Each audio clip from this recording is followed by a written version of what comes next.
Hello everyone. This class of biochemistry is on disorders related to purine degradation.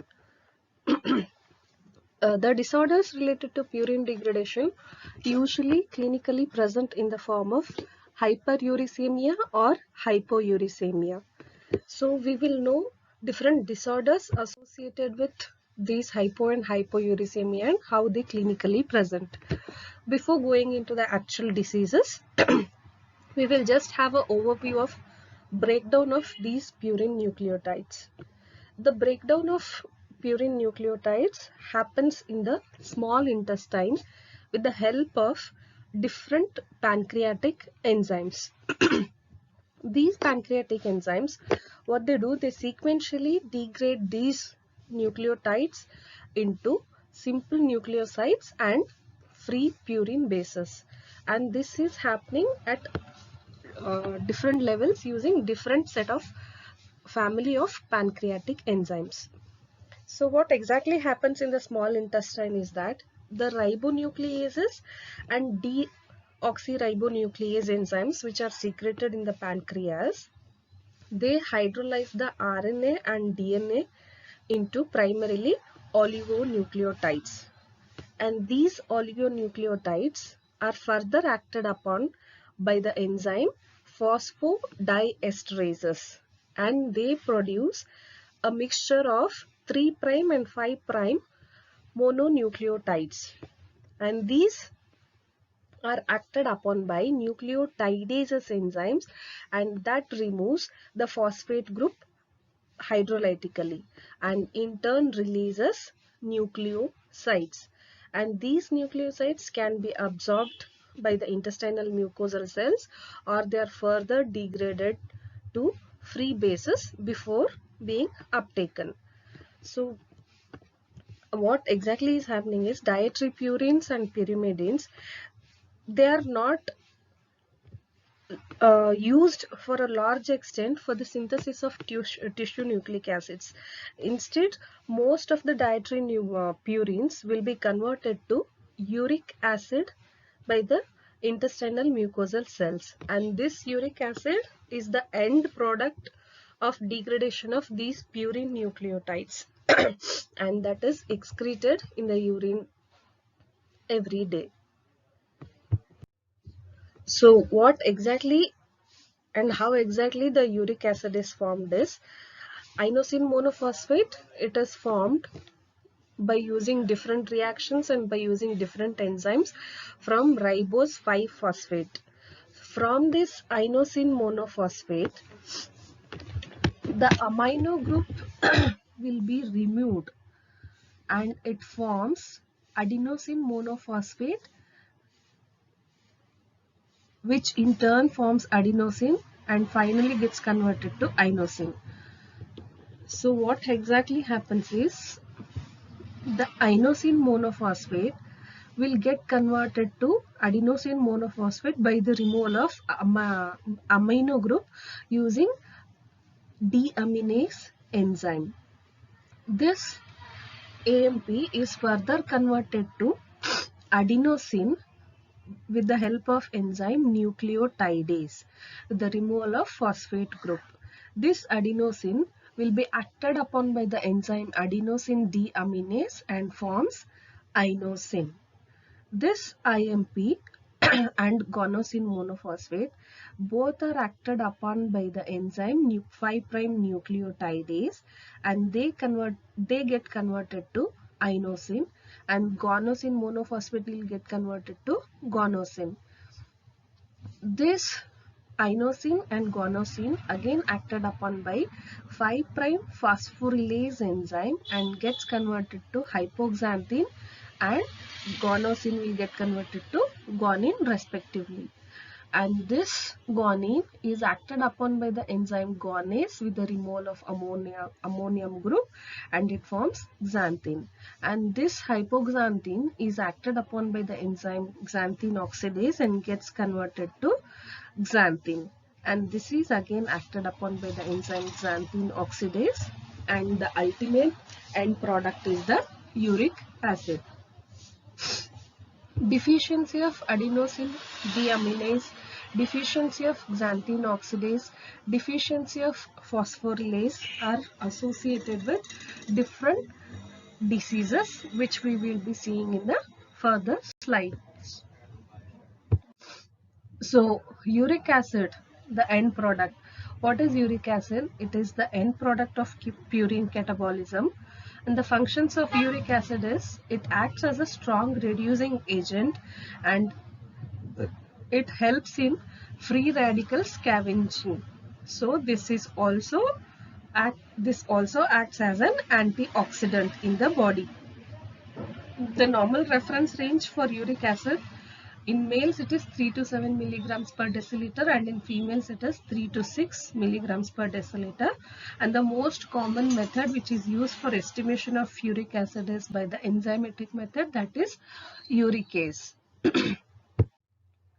So different clinical diseases associated with hyperuricemia will be seen. What is hyperuricemia is when the reference range is when the biological reference, when we estimate the uric acid in the body, if it is elevated more than the defined reference range for males and females, in that condition is known as hyperuricemia. And this can be because of increased tissue breakdown, increased synthesis, decreased production, or defects in any of the enzymes involved in the uric acid production. And this hyperuricemia can be presented with different clinical manifestations. Sometimes it can be asymptomatic. That means there is increased uric acid levels in the body more than the reference range, but the patients will not have any symptoms. It can be presented in the form of gout.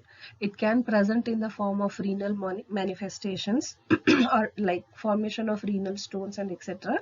Or it can be associated with some inborn errors of metabolism, which we will be seeing, and that is associated with some CNS manifestations also. So this is the list of disorders which are related to purine breakdown.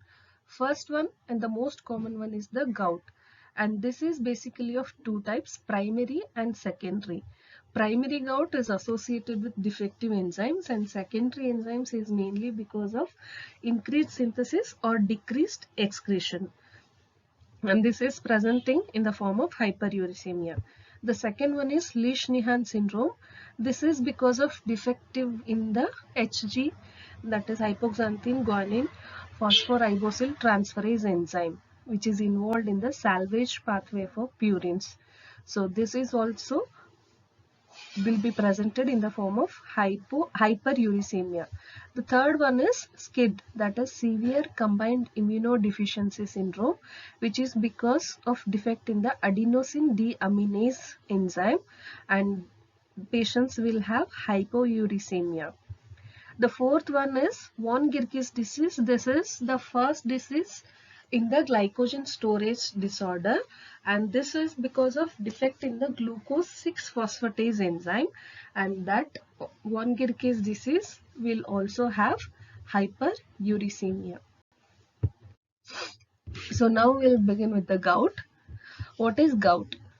Gout is a hereditary metabolic disease which is resulting from the defective uric acid metabolism. In this condition, the uric acid levels will be increased in the body, and there is accumulation of these monosodium urate crystals in the synovial fluid will take place. And this accumulation of urate crystals will lead to inflammation, and patients can present with acute arthritis. The most common joint which is affected in gout will be metatarsophalangeal joint. So the patients will usually present with rapid onset of severe pain. They may have swelling, redness, and warmth in one or most commonly the toe joint, or other joints also can be involved. This pain and inflammation usually is caused by inflammatory response, and If it is untreated or immediate measurement is not taken, the disease process will go on and patient may have chronic gout because of chronic deposition of urate crystals in the synovial joint. So classification, as I mentioned earlier, there are basically two types of gout. One is primary, the other type is secondary gout. The primary gout is because of defects in the enzyme, that is PRPP synthetase, 5' phosphoribosyl amidinotransferase, deficiency of enzyme which is involved in the salvage pathway of purine, that is hypoxanthine guanine phosphoribosyl transferase, and glucose 6-phosphatase deficiency associated with von Gierke's disease. Secondary gout is because of increased synthesis of uric acid. That may be happening because of increased tissue breakdown, which is commonly seen in malignancy patients and in prolonged starvation and people who are taking excessive alcohol. And the other reason for secondary gout is decreased excretion of uric acid from the body, and that may be happening in cases with renal failure cases, lactic acidosis, and again alcohol consumption. The enzymes involved in causation of primary gout. First enzyme is glycogen 6-phosphatase. If you remember, this enzyme is involved in the synthesis of breakdown of glycogen from the stored glycogen. So once glycogen which is stored in the liver, which is acted upon by glucose 6-phosphatase enzyme, and again different steps in enzymes are involved and leads to ultimate formation of glucose. But what happens in the deficiency of glucose 6-phosphatase, the enzyme, the glucose 6-phosphatase will not be converted to glucose. So this is channeled for HMP pathway, that is pentose phosphate or HMP, also called as HMP pathway. So this glucose phosphate will get converted to ribose 5-phosphate. So ribose 5-phosphate is the first precursor which is involved in the synthesis of purines. So excessive production of ribose phosphate will lead to synthesis of purines, and increased breakdown will lead to ultimately increased uric acid. The second enzyme is increased PRPP synthetase overactivity. The PRPP synthetase, which is involved in the conversion of ribose 5-phosphate to PRPP. So as there is increased activity of this enzyme, more and more IMP is formed, and from there more and more purines are formed, leading to increased breakdown and ultimately hyperuricemia. The third one is the defective or absence of hypoxanthine guanine phosphoribosyl transferase enzyme, which is involved in the salvage pathway of purines. So whenever this enzyme is absent, what happens? Whenever this enzyme is absent, which leads to increased PRPP levels. So there is decreased inosine and guanosine monophosphate levels. So as a result of this, the glutamine phosphoribosyl phosphate amidotransferase enzyme, which is the committed step in the purine synthesis, will have more and more substrate, that is PRPP. So, and also at the same time there are decreased inhibitors, that is decreased IMP and GMP levels. Once the levels of IMP and GMP are less or low, there is no inhibition on PRPP. So there is more and more de novo synthesis of purine will be happening. So this increased purine synthesis and decreased purine reutilization will lead to more and more production of uric acid in the body, and the overproduction of organic acids, and these how it causes hyperuricemia is this increased organic acids in the body will lead to decreased secretion of uric acids. Because of more and more competition from these uric acids from in the kidney for excretion, the uric acid will be accumulated in the body. So all these things will ultimately lead to increased uric acid in the body. So how gout is progressed? Initially, gout will be presented in the form of asymptomatic. It is basically classified into 4 different stages or categories by the National Institute of Arthritis and Musculoskeletal Disorders. The first stage is usually asymptomatic hyperuricemia. In this stage, the patients will have increased uric acid levels in the body when estimated, that is in the serum, but they will not have any symptoms of gout. The second stage is acute gouty arthritis. What happens once the deposition of uric acid continues around the joint in the synovial fluid, and if there is any trauma which triggers the release of these monosodium urate crystals into the joint space, the patients will suffer from acute attack of gout, and that will present in the form of acute pain, redness, swelling around the joints. The third stage is known as intercritical gout or interval gout. This is the phase or stage in between acute gouty attacks with persistent crystal deposition in the joints. The fourth stage is known as chronic tophaceous gout. In this, as the if any intervention is not taken in the first 2-3 stages, that is no treatment is given, the deposition of monosodium urate crystals will continue and patients will likely develop the stiff and swollen joints over the period, and this stage is known as chronic tophaceous gout, and this may cause permanent damage to the affected joints and can also lead to deposition of uric acid in the kidneys, leading to formation of renal stones. The TOFI is known. What is TOFI is deposition of urate crystals, that is monosodium urate crystals in the connective tissue is known as TOFI. Usually chronic stage or tophaceous stage of gout is rare because patients will come at the stage of acute gouthritis and treatment is taken, but if it is not diagnosed properly and treatment is not received properly, patient will go for this fourth stage of gout. So as mentioned, patients will have initial asymptomatic phase, that is with hyperuricemia. Next stage is deposition of monosodium urate crystals continues, will lead to acute gouty arthritis.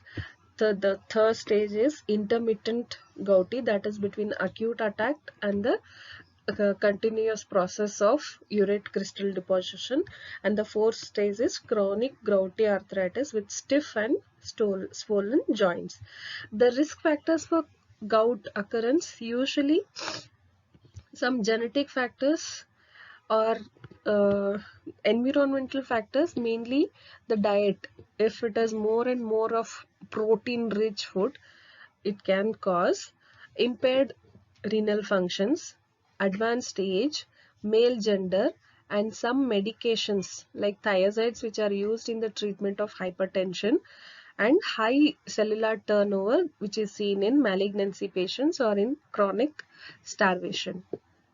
So risk factors which are associated with gout. And the first two, that is metatarsophalangeal joint, is the most common site for deposition of monosodium urate crystals in the body, and they will have swollen, red and warm joints at the time of presentation with acute pain. Coming to the laboratory diagnosis for gout, here we will first, depending on the clinical evaluation, uric acid is estimated in the serum and it is usually increased, and aspiration of synovial fluid is done, and this aspiration of synovial fluid will show the sodium urate crystals, and they usually appear as birefringent needle shaped crystals. This is the diagnostic feature or diagnostic picture of synovial sodium urate crystals in the synovial fluid. So coming to treatment part, first and foremost, we have to reduce the dietary intake, which is related, and decrease or avoid alcohol consumption. The second common drug which is used is the uricosuric drug. What this uricosuric drug does is it helps in increased excretion of uric acid from the body through the urine. And the third one is the enzyme inhibitor. Allopurinol is the enzyme inhibitor. This is the drug of choice for treatment of gout. And this enzyme inhibitor, it acts by reducing the production of uric acid in the body, and this is the drug of choice. And the fourth agents which are used for treatment will be anti-inflammatory agents like NSAIDs and steroids, etc. So in acute stages, usually anti-inflammatory drugs are given depending on the pain status of the condition, and in chronic gout, synthesis inhibitors and uricosuric drugs are given. You may have question on mechanism of action of allopurinol in treatment of gout. This allopurinol helps in decrease synthesis of uric acid by two mechanisms. One is it acts as reversible. It acts in the reversible competitive inhibition mechanism. If you remember what is competitive inhibition is, here the enzyme and the inhibitor will have same structure as the substrate, so it competes for the active site. So there is competition between the substrate and the inhibitor for the active site. So since the structure is similar, the active site of the enzyme will be blocked by the allopurinol.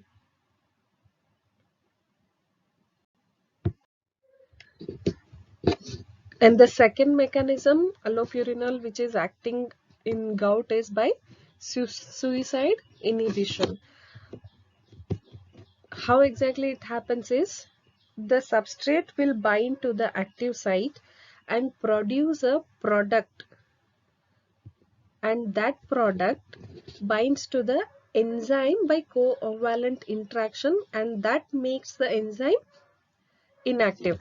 For example, the allopurinol enzyme will combine with xanthine oxidase.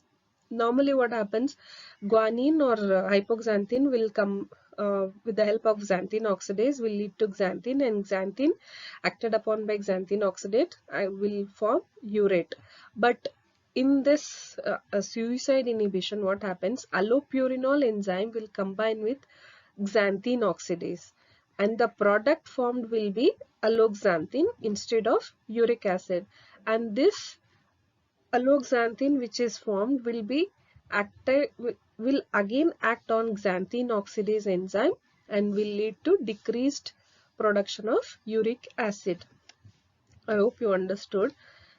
Normally xanthine, using xanthine oxidase, will form uric acid, but in this suicide inhibition, what happens, the allopurinol will combine with xanthine oxidase and forms alloxanthine as the product, and this alloxanthine which is formed will act upon xanthine oxidase and makes it inactive, so uric acid synthesis is reduced. So that's how it helps in decreased synthesis of uric acid.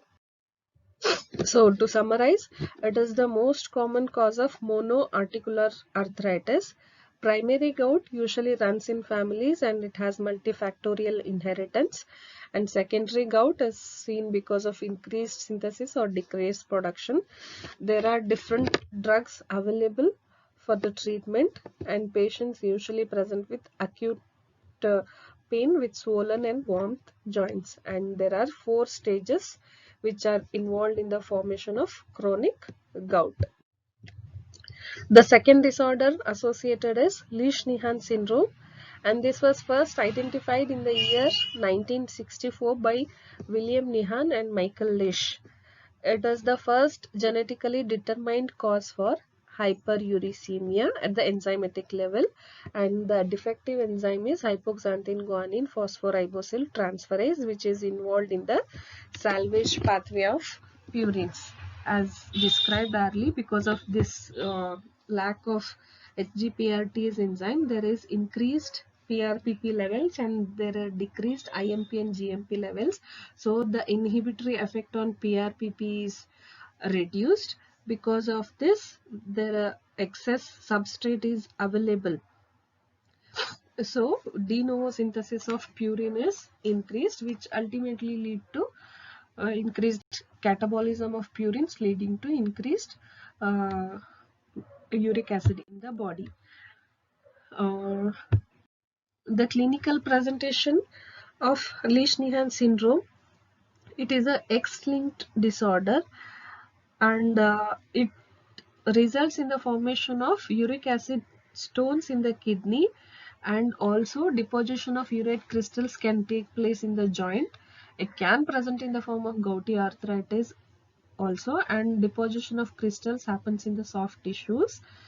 In addition to this, Lesch-Nyhan syndrome will present with different motor dysfunction, cognitive defects, and behavioral disturbances.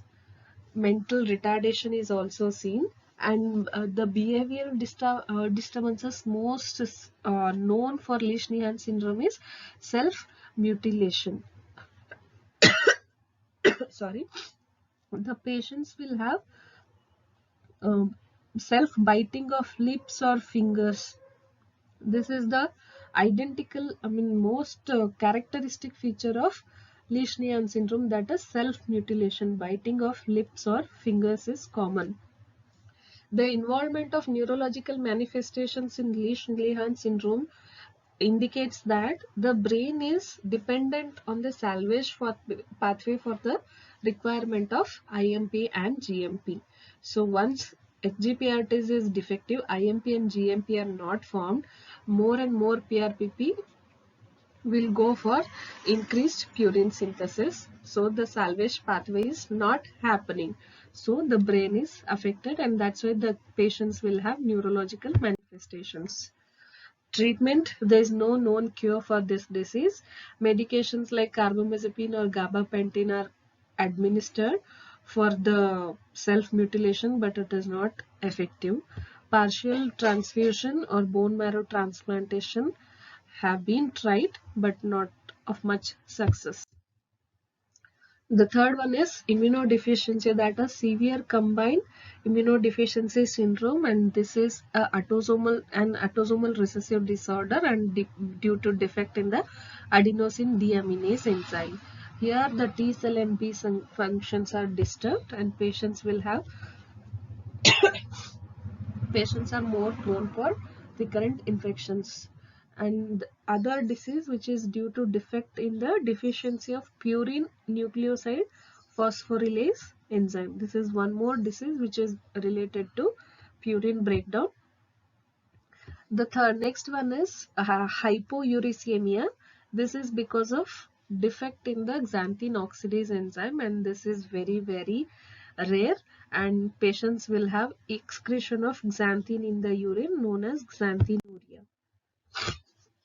So that completes the disorders related to purine breakdown. Here you have a case study. Go through the case study, and there are questions listed in it. Write the answers for it. Thank you.